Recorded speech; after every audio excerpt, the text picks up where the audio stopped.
Road raging, train raging, makeup raging was what we learned not to do last week. We learned how to step away from that magnification mirror before it killed us. And this week, we're going to be looking at a type of rage not many people know about. It's called Ape Rage. Yeah, that's right, Ape Raging. Anyone remember the old Planet of the Apes film with Charlton Heston? Well, he suffered with a terrible case of ape raging, and today we're going to find out all about how he dealt with it on the super special Cindy C Talk Show. Okay, now we're all just going to start taking some deep breaths and calming ourselves down, getting ready for one of my super special Kinda Anyone interviews. If you haven't tuned in before and you don't know anything about it, that's where I talk to a kinda anyone I like. No problemo. And of course today, I've chosen to speak to none other than Charlton Heston. Charlton, welcome to the show. I'm very happy to be here today. I feel like I've been bottling up my ape rage for way too long.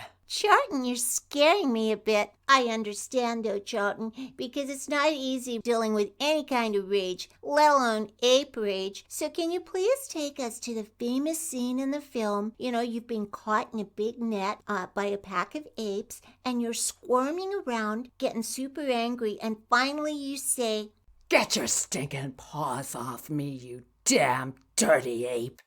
Wow, Charlton, sounds like you still got a heck of a lot of ape rage going on. Can you tell us how you actually prepared yourself as an actor for the scene? I thought about the fact that they had too much hair and that their knuckles were dragging on the ground and those foul sounds they made, like a ooh, ooh, and and they can't even talk properly. I could talk, but people didn't want to hear what I had. Hey, Charlton, can you just calm down a little bit? I'm just interested in the fact that you said, nobody was listening to you, Charlton. What weren't they listening to you about? My loincloth. Half a year I was wearing the same loincloth. You think anyone paid any attention to me and what I had to put up with? Okay, Charlton, just calm down, okay? I'm starting to understand.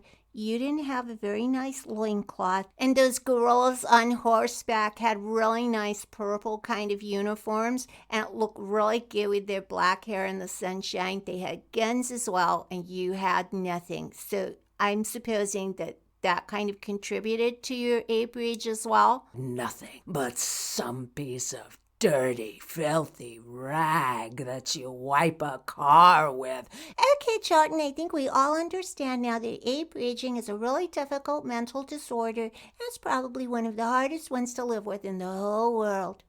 I know what you're all thinking. You're all thinking, wouldn't it be great if we could talk to one of the apes that actually was in the film? Well, I've got something better than that. 56 years ago, one of those apes escaped. That's right, it's an escaped ape from the Planet of the Apes film set. And he just walked off set in a really bad mood, ran off into the Hollywood Hills, and he's been hiding out there and attacking people ever since. I really think we need to talk to this guy, so I'm just going to dial him up. And here he is. Hello. How you going, man? I heard you've been on the run for what is it been, 60 years or something since they made that movie? Yes, I have been on the run for quite some time. So I think the viewers would like to know, what part were you playing in the film? Well, I'm not sure if you've ever heard of the English actor Roddy McDowall. Oh, I suppose he was a fairly decent kind of actor. I was acting as his ape double, if you must know. But then I started to become very sick and tired of his idiotic, supposed acting ability as far as acting out us chimpanzees. I found it terribly apesist, and it just didn't jive with me at all. I had to get away, and so I escaped. So would it be true to say that you were suffering from a slight case of ape rage? Is that what caused you to walk off the set? Yes, I suppose I did have a little small case of ape rage. Okay, so you're out there in the world, an out-of-work chimpanzee. How did you actually survive?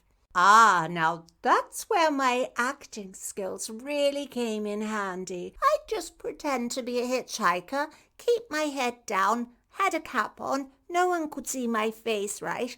All they really saw was a couple of hairy little hands, I suppose. A bit of bad posture, whatever. Next thing you know, they've let me in the car. I've bashed them over the head. I've taken their money and I've gone back to my little hangout in the Hollywood Hills. And that's what I've been doing for the past 56 years or so. And so I heard, Mr. Apey, that people were trying to keep your, the fact that you were an escaped ape, hush hush, because otherwise the police would have shut down the film or something. Is that true? Oh, yes, they couldn't have an escaped ape. No, that wouldn't have looked good for business, would it? Might have scared people too much. So, of course, it was all kept under wraps, and I've been getting away with my monkey business without a problem ever since. Bashing people over their heads and then grabbing their cash and then heading off down to the local diner. Nobody can tell the difference between me and a truck driver late at night. You know how it is. I'm just wondering if everything else was okay. I mean, we know you had ape rage. We know you thought things were a bit apesist. But were you getting the right kind of conditions? Monkey equity, all that kind of thing? Oh, no. I was getting lots of bananas every day, and I felt quite good about myself, actually, being Roddy Stubble. I had a very nice chair. Very nice dressing room. But the fact was, I just wanted to get out and get a bit of fresh air, you know what I mean?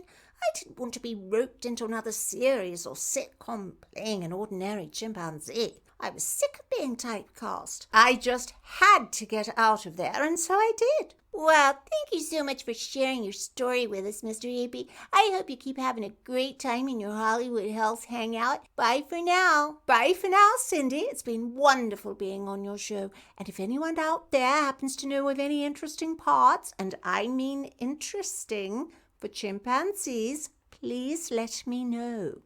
Okay, that's enough of that. This is the super special Cindy C talk show. It's not some ape show. Forgive me, I've got just a little bit of ape rage. I must have got it off in. Anyway, it's bye for now, everyone. So if you want to know more about me, you head on over to all the great audio retail bookshop places, and you'll find Blonde in a Shark Tank there. And if you're a corporate sponsor, you want to put your name right here. And if you really want to help me out, just head on over to my Patreon page, the super special Cindy C talk show, and you can find out all the great things that you can do to help out over there. So it's bye for now. It's Cindy C.